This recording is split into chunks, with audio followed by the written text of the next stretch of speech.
पीछे पीछे बोलिए। गुरवे गौरचंद्राय राधिकाय तदालये कृष्णाय कृष्ण भक्ताय तद्भक्ताय नमो नमः। ओम नमो भगवते वासुदेवाय।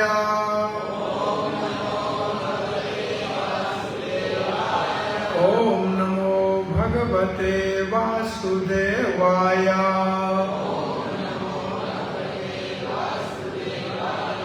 ओम नमो भगवते वासुदेवाय।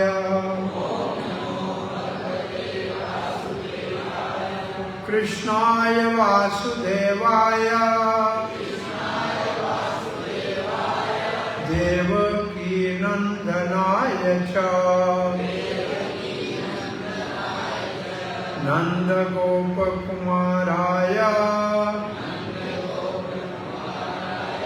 गोविंदाय नमो नमः। जय श्री कृष्ण चैतन्य प्रभो नित्यानंद श्री अद्वैत गदाधर श्रीवास आदि गौर भक्त वृंद। हरे कृष्णा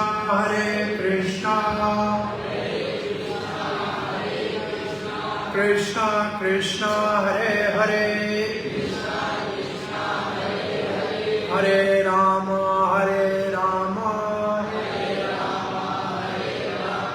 राम राम हरे हरे। भगवान श्री कृष्ण की जन्म और लीला स्थली श्री धाम वृंदावन में आप सब भाग्यशाली भक्त जो आए हैं उनका हार्दिक स्वागत करते हैं। आपके वृंदावन लाने के प्रेरणा सूत्र प्रेरणा देवी और सुनील शर्मा जो दुबई से रहते हुए भी अपने बड़े भाई के साथ आप सब लोगों के हित के लिए यहाँ वृंदावन धाम में और इस श्रावण महीने में आपको लाए हैं। कई जन्मों के आपके पुण्य इकट्ठे हुए हैं तब ये सौभाग्य प्राप्त हुआ है। ये एक दिन का श्रावण महीने में श्रवण करने के लिए वृंदावन धाम में आना। और ब्रह्मा जी सृष्टिकर्ता कहता है कि हो सकता है कि मैं वृंदावन के अंदर आने का अधिकारी नहीं हूँ। वृंदावन की सीमा के ऊपर कोई पत्थर बन जाऊं, उसके ऊपर से पांव रख के लोग अंदर आएंगे तो मैं अपने जन्म को धन्य मानूं। ये ब्रह्मा जी कहता है। तो आप लोगों को कितना बड़ा सौभाग्य है कि श्रावण महीने में वृंदावन धाम के दर्शन करने का, यहाँ आने का, रहने का। राधा रानी के ये राधा रानी का धाम है। हम सब उनके बच्चे हैं, वो हमारी माता है। हम उनकी यहाँ झोली में आए हैं और वो बड़ी दयामयी है। दयामयी राधे कृपामयी राधे। वो दया और कृपामयी हमारी राधा है। जगतेर माता, जगत की माता है राधा रानी और हम बालक हैं उसके। ये हरे कृष्ण मंत्र में जो हरे शब्द है ये राधा रानी को प्रार्थना है। ये हरे राधा रानी को संबोधन है। जो भगवान की शक्ति है हमारी माता है और वो हमारा भरण पोषण करे, हमारी भक्ति में भगवान श्री कृष्ण के चरणों का अमृत पिलाए और हमको भगवान की सेवा का शुभ अवसर दे। इस मंत्र का ये अर्थ है। इसमें हरे शब्द राधा रानी को संबोधन है। आप आज राधा रानी के अपने घर में आए हैं। ये वृंदावनीश्वरी राधे, वृंदावनीश्वरी राधे बोलिए। वृषभानु दुलारी राधे, कीर्ति कुमारी राधे, राधे राधे, जय श्री राधे। तो देखो ऐसे स्थान पे हैं कि राजा रानी के हम चरणों में आए हैं और राजा रानी हरे शब्द जो हरे कृष्ण मंत्र में है ये राधा रानी को संबोधन है। और कृष्ण वृंदावन में आए हैं तो ये वृंदावन धाम भगवान श्री कृष्ण का जन्म स्थान भी है। ये पूरा मथुरा मंडल 84 कोस, ये 84 कोस ब्रज मंडल ये भगवान का प्रकट्य स्थल भी है, भगवान का नित्य लीला स्थल भी है। आप ऐसे समझ लीजिए कि ये धरती का टुकड़ा जहाँ आप आए हैं ये उत्तर प्रदेश का टुकड़ा नहीं है। अब हमारी भूगोल में उत्तर प्रदेश का टुकड़ा है, परंतु ये गोलोक धाम से भगवान अपने धाम को धरती पे लाए।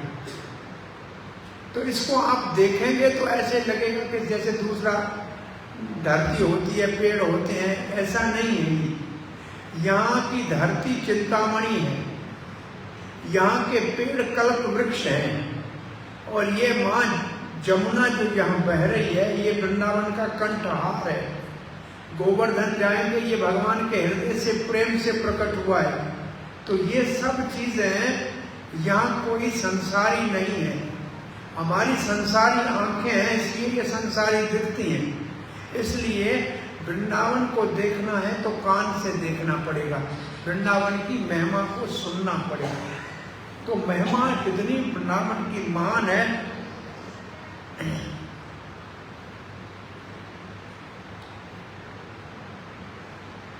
अकबर जब यहाँ राजा था तो उसके राज में एक बहुत अच्छा संगीत गाने वाला, सनातन धर्म को मानने वाला था। कौन था, नाम याद है किसको?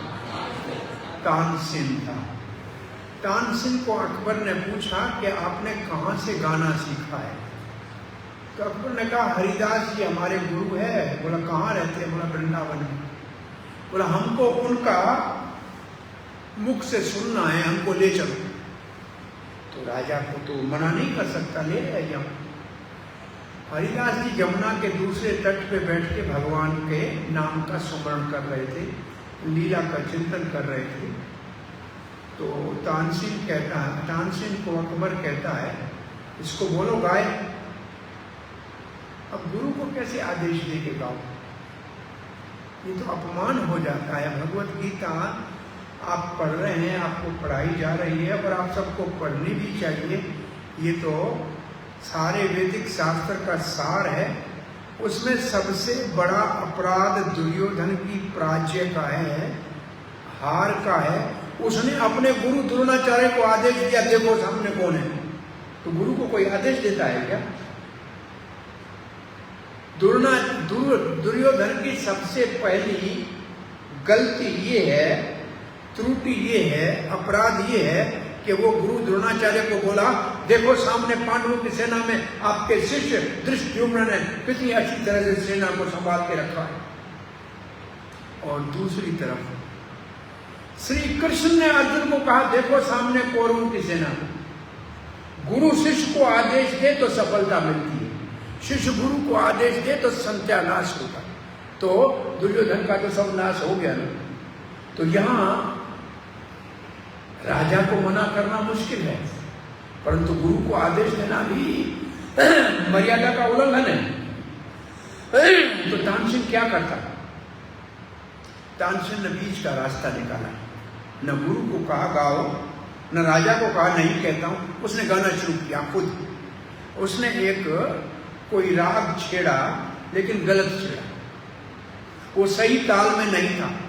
तो हरिदास ने कहा ए तानसेन गलत, ऐसा नहीं होता है, इसको ऐसे गाते हैं। और जैसे हरिदास ने अपने कंठ से स्वर को निकाला, जमुना जी का बहना बंद हो गया, पक्षियों का चिलचिलाना बंद हो गया, पेड़ों का हिलना बंद हो गया। इतना दिव्य वातावरण हो गया कि शहंशाह अकबर कहता है अरे तानसेन तुमसे तो ये लाख बार अच्छा गाता है। तानसेन हाथ जोड़ के कहता है महाराज मैं तो शहनशाह हिंद के लिए गाता हूँ और ये भगवान जगन्नाथ के लिए गाता है, तो दोनों की तुलना कैसे होगी? जो भगवान के लिए गाता है वो महान है, जो संसार के लिए गाए, राजा के लिए गाए, तो उसकी तुलना कैसे भगवान से गाने वाले से हो सकती है? तानसेन जी अकबर को ले गए। अकबर ने नमस्कार किया, बहुत अच्छा आपका गाना है, आपका शिष्य हमारे दरबार में रहता है, हम राजा हैं, आपसे गाने से प्रसन्न हो गए हैं, आप बोलिए आपको क्या चाहिए?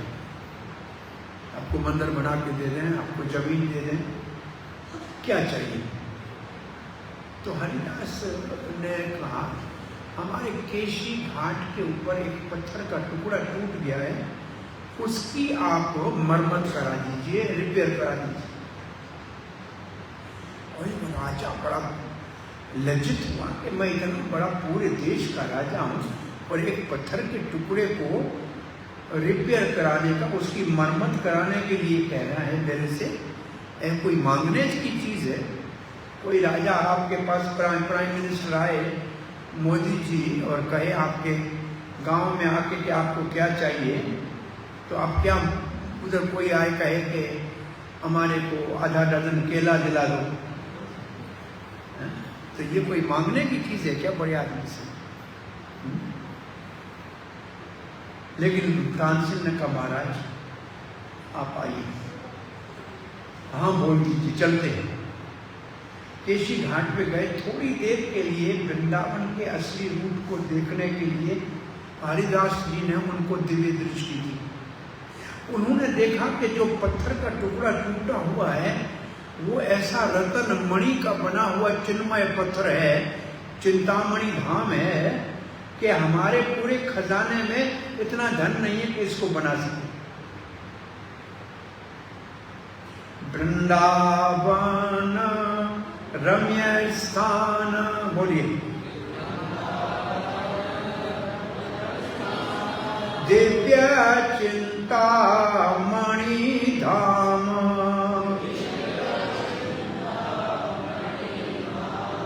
वृंदावन रम्य स्थान, दिव्य चिंतामणि धाम।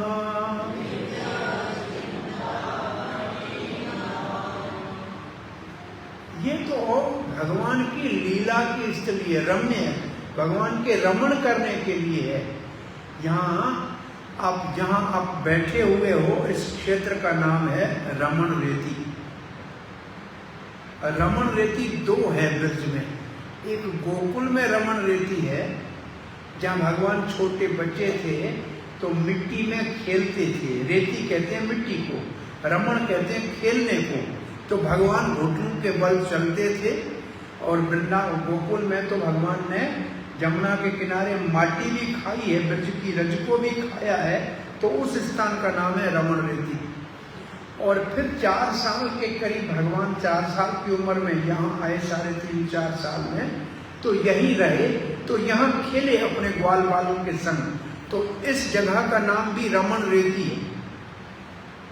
और यहाँ मंदिर भी इसलिए श्रील प्रभुपाद जी ने कृष्ण बलराम का बनाया है, क्योंकि दोनों भाई यहाँ बछड़े चराते थे, फिर गैया चराते थे, और यहीं जमुना के किनारे इस क्षेत्र में खेलते थे। तो ये है रमण रेती। तो वृंदावन रम्य स्थान, ये भगवान के रमण करने के लिए है, भगवान की लीला की स्थली है। यहाँ भगवान नित्य लीला आज भी कर रहे हैं, पर तो वो लीला अप्रकट है, हमको दिखती नहीं। जब अवतार लेते हैं तो भगवान की प्रकट लीला होती है, अब भगवान की अप्रकट लीला हो गई। तो प्रकट लीला भागवत से अगर सुनेंगे, या भगवान की प्रकट वाणी भगवत गीता, जो भगवत गीता में है, वो आप सुनेंगे और भगवान का रोज नाम का स्मरण करेंगे, तो आपके हृदय में भगवान की नित्य लीला अपने आप समय आने के ऊपर प्रकट हो जाएगी। आपका हृदय टेलीविजन बन जाएगा, दूरदर्शन बन जाएगा, और इसके ऊपर भगवान श्री कृष्ण की नित्य लीला लीला धारावाहिक चलने लगी। तो मानव जन्म का मुख्य उद्देश्य अपने हृदय को पवित्र करके, जिसमें भगवान पहले से बैठे हुए हैं। जैसे मैं आपको कहूँ कि आप यहाँ वृंदावन में आए हैं, मंदिर में गए होंगे किसी के, तो स्नान करके मंदिर जाते हैं, कहते हैं भाई साफ कपड़े पहन के जाए, मंदिर में स्नान करके जाए, जूते बाहर उतार के जाए, ऐसे सब करते हैं कि नहीं करते? ये तो मर्यादा है ना। मंदिर किसने बनाया? इंसान ने बनाया। अंदर जो भगवान का विग्रह है, मूर्ति है, किसने बनाया? इंसान ने बनाया। उस मंदिर जो इंसान ने बनाया, जिसकी मूर्ति भी इंसान ने बनाई, उसमें जाने के लिए नियम पालन करते। सफाई चाहिए, स्नान चाहिए, जूता नहीं पहनना है, अंदर तंबाकू नहीं खानी है, बीड़ी नहीं पीनी है, ऐसे नियम है कि नहीं है? जान। अब ये शरीर किसने बनाया? भगवान ने। और इसके अंदर बैठा है भगवान, वो हमने तो नहीं बनाया ना, वो भगवान बैठा हुआ है ना अंदर। तो फिर इस शरीर में काहे के लिए कचरा डालना चाहिए? क्यों इस शरीर में तंबाकू डालनी चाहिए? क्यों इस शरीर के अंदर कोई नशे की चीज डालनी चाहिए? क्यों इस शरीर के अंदर अभक्ष्य भोजन करना चाहिए? बताइए, मंदिर में जब नहीं करते हैं तो इस शरीर में क्यों करना चाहिए? अरे शरीर तो भगवान का मंदिर है ना। ये शरीर भगवान का मंदिर है, इसलिए ये शिखा है, शिखर है, इसको नाम है शिखा, का मतलब शिखर है। और ये तिलक लगाते हैं, भगवान के चरणों का निशान है। तो ये लगाना, ये भारत में पहले लोग किसी को पूछते नहीं थे तुम कौन हो। प्रभुपाद जी लिखते हैं कि भारत में स्त्री कुंवारी है, पता लग जाता है, विवाह है तो सिंदूर लगा हुआ होगा, और माता कोई बड़ी उम्र की है, अकेली है, पति नहीं है, तो उसकी भी पहचान हो जाती है, पूछने की जरूरत नहीं पड़ती। और भाषा में आप गांव में कहेंगे तो ब्राह्मण बोलेगा तो पता लगेगा कि ये ब्राह्मण है, क्षत्रिय बोलेगा तो अपनी भाषा से पता लगेगा ये क्षत्रिय है। ये जो भाषा से पता लगता है, ऐसे ये तिलक से पता लगता है कि ये किसका है। एक हमारे मित्र संत बहुत पुराने थे, वो बोलते मैं छोटा बच्चा था, कहीं कोई शादी की दावत थी, सब लोग खा रहे थे, तो मैं छोटा अंदर चला गया, तो मेरे को बोला किसके हो? तो मैंने पिताजी का नाम लिया, तो बोला ठीक है जाओ अंदर।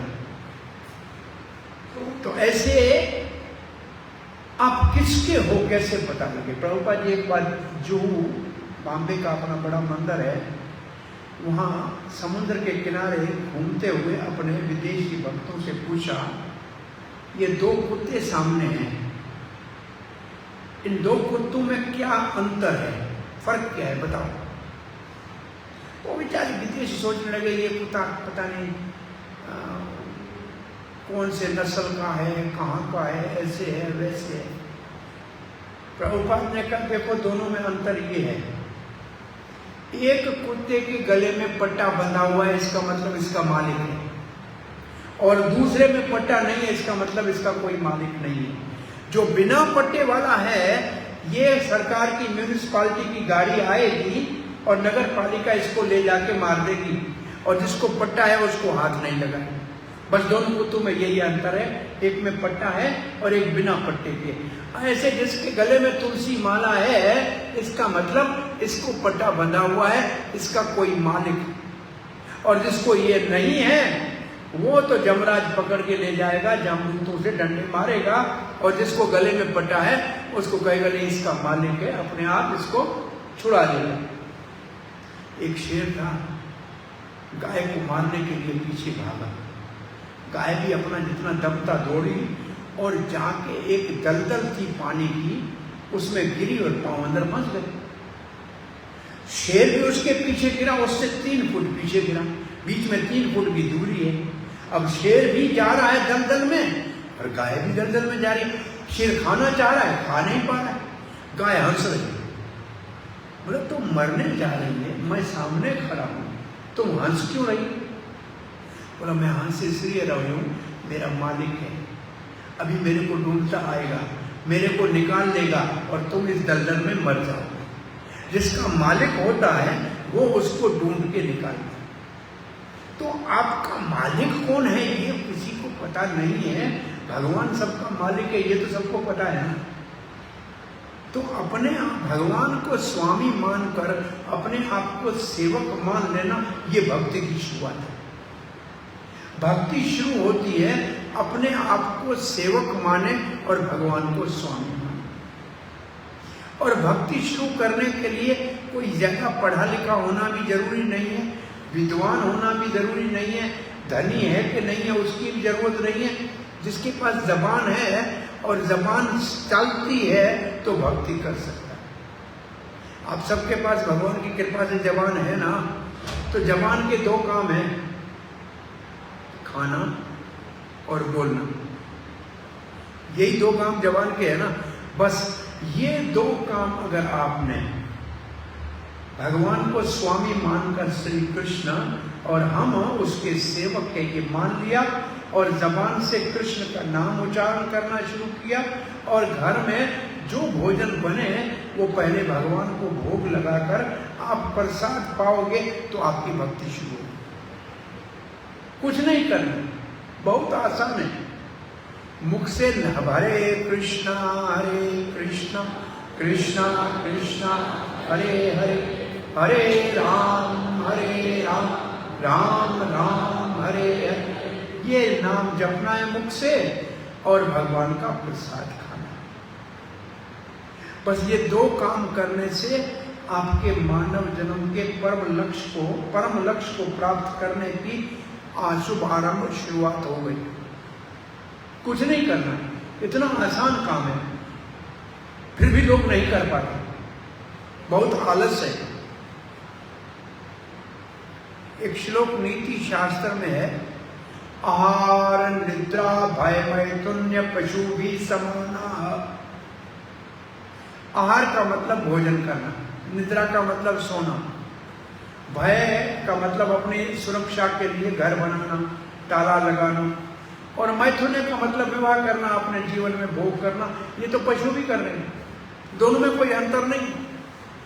भाई हम थाली में खाते हैं और पशु बेचारे ऐसे जैसे आए वैसे जंगल में खा लेते हैं, लेकिन भरना तो दोनों को पेट है। हम चाहे अच्छे पलंग के ऊपर सोते हैं, खटिया के ऊपर सोते हैं, वो बेचारा पत्थर के ऊपर सोता है, लेकिन दोनों सोते ही तो है।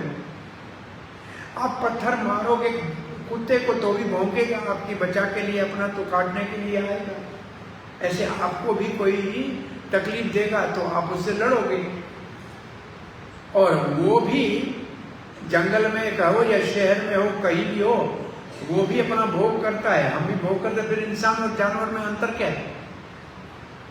आजकल दुनिया ने सिर्फ प्रगति की है तो पशु के जो 4 नियम है, पशु के जो 4 लक्षण है, उसमें ही प्रगति की है। खाने के लिए बहुत अच्छे नए नए नाम बना लिए, सोने के लिए बहुत अच्छा वातावरण बना लिया है, रक्षा के लिए बहुत काम कर लिया है, CCTV लगी हुई है सब जगह।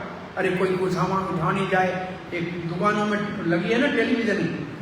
अरे भगवान की पहली टेलीविजन सूरज है, वो कब से है?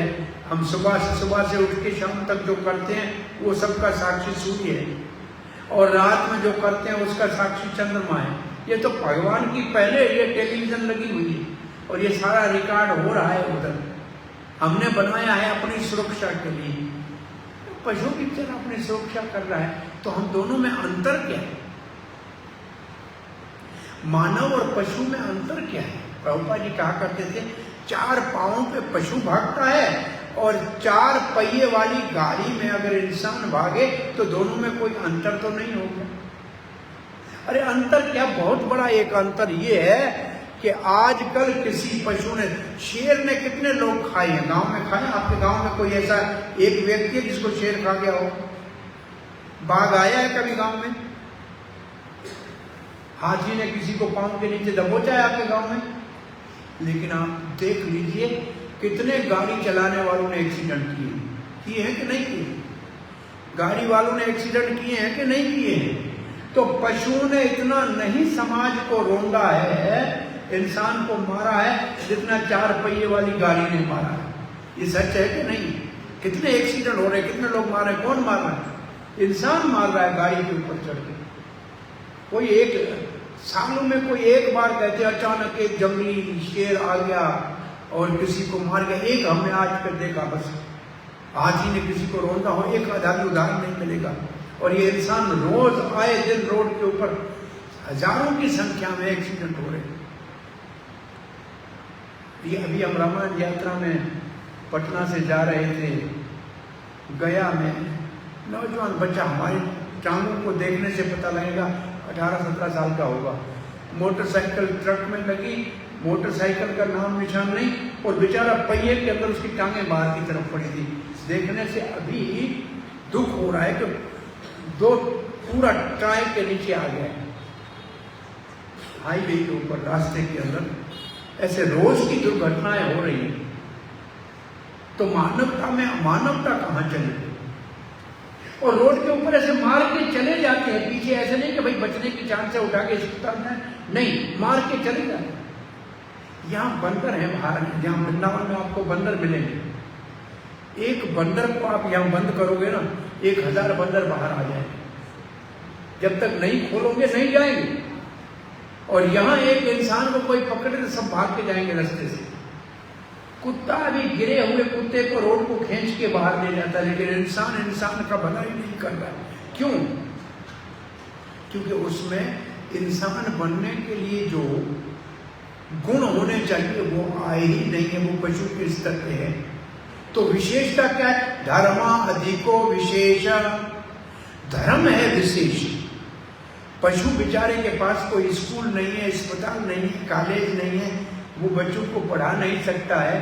आपको भगवान ने धर्म दिया है जिसके ऊपर आप अपने, कौन सा धर्म है हमारा?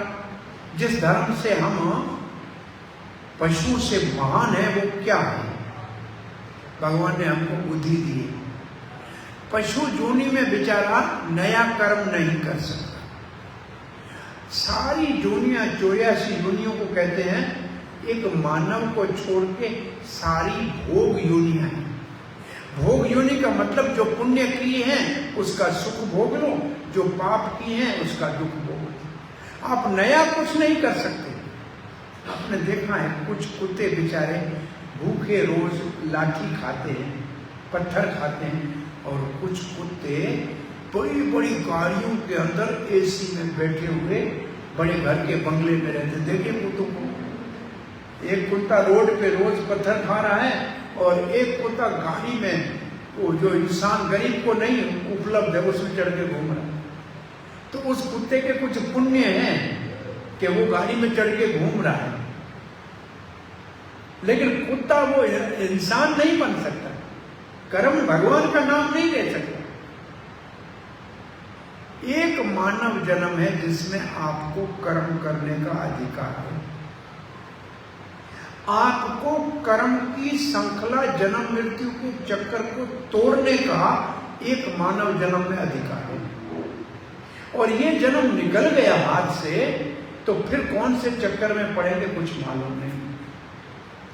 जैसा कि हाल है, ये बदरा हाल कहते हैं, ऐसे एक बड़ा हाल था, उसमें 84 लाख दरवाजे थे, सब दरवाजे बंद थे। एक आदमी अंदर फंसा हुआ था, आंखों के ऊपर पट्टी बंधी हुई थी, वो बाहर निकलना चाहता था। तो किसी भले मानस ने उसको कहा, तुम्हारा हाथ दीवार के ऊपर रख देते हैं, अब आप चलते जाओ, एक दरवाजा बंद मिलेगा, दूसरा बंद मिलेगा, तीसरा बंद मिलेगा, एक खुला है और वहां से निकल जाना। बहुत अच्छी बात है। वो चलने लगा, पहला दरवाजा बंद मिला, दूसरा बंद मिला, तीसरा बंद मिला। जब खुले दरवाजे के पास पहुंचा तो हाथ में खुजली होने लगी। हाथ को खुजाने के लिए दीवार से हाथ हटा लिया और जब खुजली कर रहा था तब पांव चल दिए। तो दोबारा हाथ रखा दीवार पे तो बंद दरवाजा आया, खुला, बीच में से निकल गया। फिर चक्कर पूरा लगा के आए। ठीक ऐसे ही आप देखें कितने और जीव जंतु संसार में, 9 लाख तो जल में है, आकाश में है, जमीन के ऊपर कितने कीट पतंग है, उसकी उम्र कितनी है। बरसात में वो पंख वाला, वो रात को पैदा होता है, रात का विवाह होता है, रात को बच्चे होते हैं, शादी होती है और सुबह तक झाड़ू में मार के फेंक देती है। इतनी उम्र है उसकी सब मिला। और ऊपर के लोगों में जो बैठे हैं वो हमारे को भी समझते हैं ये मच्छर है जा रहा छोटा सा, इसकी उम्र कितनी है 50 60 70 साल 80 साल, उनकी उम्र है लाखों करोड़ों साल, उनको हम इतने छोटे इतने छोटे जो घर में ऐसे बरसात में देखा है ना, वो जीव ऐसे पंख वाले रात को होते हैं ना, हाँ उसका कोई चिंता है, मर जाते सुबह झाड़ू में फेंक देते हैं कि नहीं। तो क्या ऐसे जीव की तरह हमारे को इस दुनिया से जाना है। 84 लाख में एक ही दरवाजा खुला है। उस वक्त खुजली होने का मतलब है दुनिया के अंदर इंद्रिय तृप्ति में लग जाए, भोग में लग जाए तो पागल है, ये मौका चला गया तो फिर वापस बंद दरवाजा मिलेगा और चक्कर काटना पड़ जाएगा। कोलों की बेल की तरह आंखें बंद होगी और ऐसे घाणी में चलना पड़ेगा।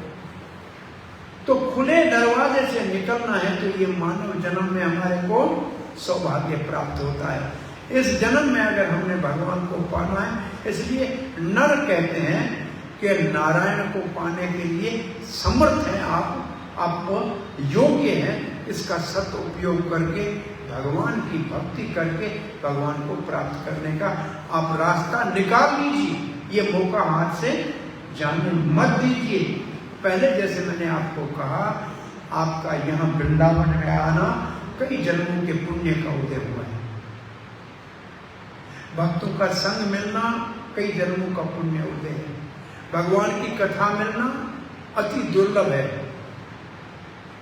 दुर्लभ मानव जन्म सत्संग तरौए भव सिंधुरे। दुर्लभ मानव जन्म,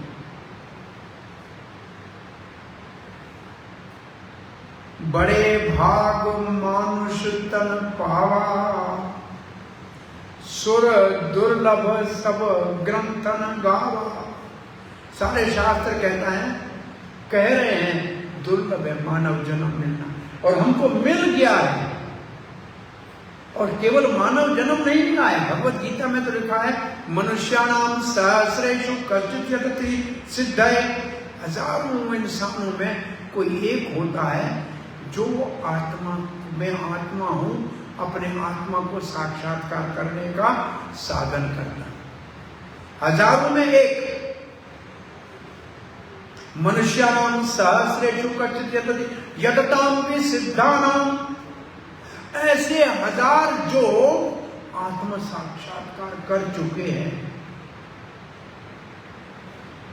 वेतीमाम तत्वतः, कोई एक होता है जो मुझे मुश्किल से जानता है। ये भगवान श्री कृष्ण कह रहे हैं कि हजारों में एक मुश्किल से आत्म साक्षात्कार के मार्ग पे चलता है, और ऐसे हजार जो ज्ञानी ब्रह्म के स्तर पे पहुंचे हैं, उनमें से कोई एक है जो मुझे जानता है। कली काल में भगवान श्री कृष्ण राधा रानी को संग लेकर दोनों जुगल रूप इकट्ठा होके जब श्री चैतन्य महाप्रभु के रूप में आए, जो आपने अपने मंदिर में अगर दर्शन किया होगा तो पहले उस तरफ से देखेंगे, आपके अंदर मंदिर में जाते बाएं लेफ्ट हैंड साइड पे तो गौर निताय है, चैतन्य महाप्रभु और नित्यानंद, और बीच में कृष्ण बलराम है। दोनों एक ही है, अंदर नहीं है। जो कृष्ण बलराम है वही गौर निताय है। कृष्ण बलराम द्वापर युग में आए थे, गौर निताय कल युग में आए थे। और तीसरे आपके सीधे हाथ की तरफ देखेंगे तो भगवान राजा श्याम सुंदर और भगवान की दो प्रमुख सखियां राजा रानी की, ललिता और विशाखा देवी। सो भगवान श्री चैतन्य महाप्रभु ने प्रयागराज तीर्थ में गंगा जमुना सरस्वती के संगम में बहुत उनके प्रिय शिष्य गोलोक धाम से आए हुए उनके पार्षद श्रील रूप गोस्वामी को बताया कि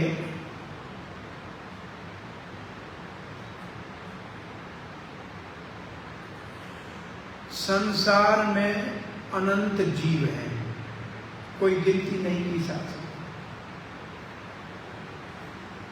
और अनंत जीवों में कुछ जल में रहने वाले हैं, जलचर हैं, मछली मगरमच्छ है, कुछ आकाश में उड़ने वाले पक्षी हैं, कुछ धरती के ऊपर चलने वाले।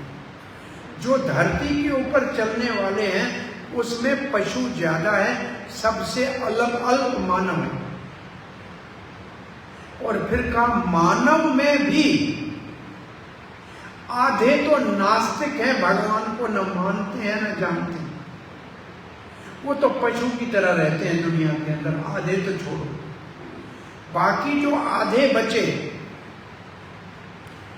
उसमें अधिकांश अपने आप को कहते हैं कि हम धर्म को मानते हैं लेकिन धर्म को जानते नहीं। आप किसी से पूछो कहेगा मैं हिंदू धर्म है। अरे भाई हिंदू धर्म क्या होता है पता नहीं।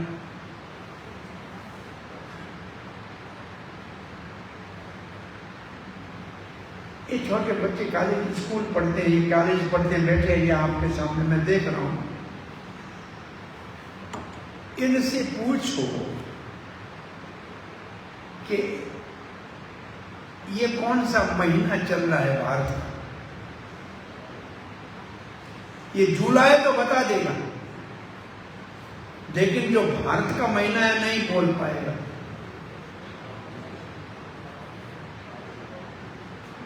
नहीं बोल पाएगा, मुझे मालूम नहीं बोल पाएगा। मैं कहता हूं देखो, हम मानते हैं कि हम धर्म, हमको पता है कि हम हिंदू हैं, हम सनातनी हैं, हम वर्ण आश्रमी हैं, जो भी हैं, परंतु हमको धर्म का पता नहीं है। पूछा जाए गीता क्या है, पता नहीं। पुराण किसको कहते हैं, पता नहीं। उपनिषद किसको कहते हैं, पता नहीं। ओम क्या है, पता नहीं। तो बहुत से लोग धर्म को मानते हैं लेकिन जानते नहीं। जो मानते हैं जानते नहीं, उनको भी छोड़ो। जो जानते हैं उनमें भी अधिकांश लोग पूजा पाठ अगरबत्ती में पूरे हैं, कर्म कांड में पूरे हैं। बस वो करेंगे, ये पुण्य कर्म करेंगे तो संसार में सुख मिलेगा, नहीं तो स्वर्ग मिलेगा, बस। भगवान श्री चैतन्य महाप्रभु कहते हैं ऐसे लाख करोड़ कर्म करने वालों में, जो मंदिर में आरती पूजा करने जाते हैं, वे व्रत रखा, वो व्रत रखा, एक कर्म कांडी करोड़ों में से एक कोई मुश्किल से ज्ञानी होता है। कोटि कर्मी मध्य दुर्लभ एक ज्ञानी। ज्ञानी का मतलब जो आत्मा हूं मैं, ये जानता है मैं शरीर नहीं हूं, मैं आत्मा हूं। अरे बेटा ये तुम्हारे को मैं ये बुलाऊं कि ओ डार्क ब्लू शर्ट वाले, ब्लैक शर्ट है ना, अब ब्लैक शर्ट क्या आपका नाम है कि शर्ट का नाम है? तो शर्ट आपकी है, आप इससे अलग है ना। तो ऐसे आप जो शरीर, आपका नाम क्या है? कृष्णा। अब कृष्ण जो नाम है ये तो बाद में किसी ने दिया, लेकिन आप कौन है? हाँ, आप इंसान हैं। ये तो हो गया एक, कहा जाए कि वर्ग हो गया, पशु है, इंसान है, पक्षी है, ये तो ठीक है, लेकिन है कौन? ये समझ में आ जाए कि मैं आत्मा हूं, ये मैं काला कपड़ा नहीं हूं, मैं कृष्ण हूं। ऐसे ये मैं शरीर नहीं हूं, मैं आत्मा हूं। ये शरीर मेरा है, ये सर मेरा है, ये आंख मेरी है, ये हाथ मेरा है, तो मैं कौन हूं? वैसे भी गांव में या शहर में जब किसी की मृत्यु होती है तो तो शरीर तो हमारे सामने ही पड़ा होता है, उसको हम कहते चला गया। कौन चला गया? कौन सी चीज शरीर से निकल गई कि हम रोते हैं चला गया? तो हमारा रिश्ता शरीर से था कि आत्मा से? शरीर को कोई घर में 24 घंटे भी नहीं रखता, चाहे अपने सगे बच्चे का हो या पिता का हो या पत्नी का हो या पति का हो, कोई 12 घंटे 18 घंटे भी घर में नहीं रखेगा। तो किससे हमारा रिश्ता है? आत्मा का रिश्ता है कि शरीर का? और अग्नि संस्कार करके फिर उसकी अस्थियां लाते हैं ना, हड्डियां थोड़ी, वो भी घर में कोई नहीं लाता, शिवालय में रख दिया, मंदिर में रख दिया, वहीं से हड्डियां ले जा। क्यों? दादा की हड्डियां घर में लाए कहीं भूत ना हो जाएगा। और ये मूर्ख लोग दुनिया वाले अपनी फ्रिज में मुर्गे की और बकरे की हड्डियां रखते हैं, लेकिन अपने बाप दादे की हड्डियां नहीं रखते। तो पागल है कि नहीं? वो हड्डियां से डर नहीं लगता है।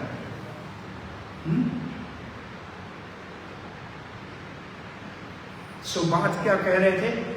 करोड़ कर्मियों में कोई एक मुश्किल से ज्ञानी होता है जो कहता है मैं आत्मा हूं, मैं शरीर नहीं हूं, मुझे स्वर्ग नहीं जाना है, मुझे भगवान को पाना है। लेकिन कोटि ज्ञानी मध्य कोई एक मुक्त, ऐसे करोड़ों में से कोई एक मुश्किल से मुक्त होता है।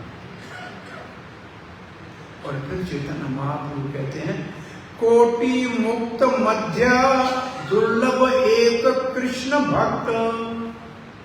ऐसे करोड़ जो अपने आप को मुक्त मानते हैं या मुक्त हो गए हैं, उनमें से कृष्ण भक्त एक दुर्लभ है। 100 में सूझता नहीं है, 1000 में होता नहीं है, लाख में लगता नहीं है, करोड़ों में कोई मुश्किल से एक कृष्ण भक्त होता है।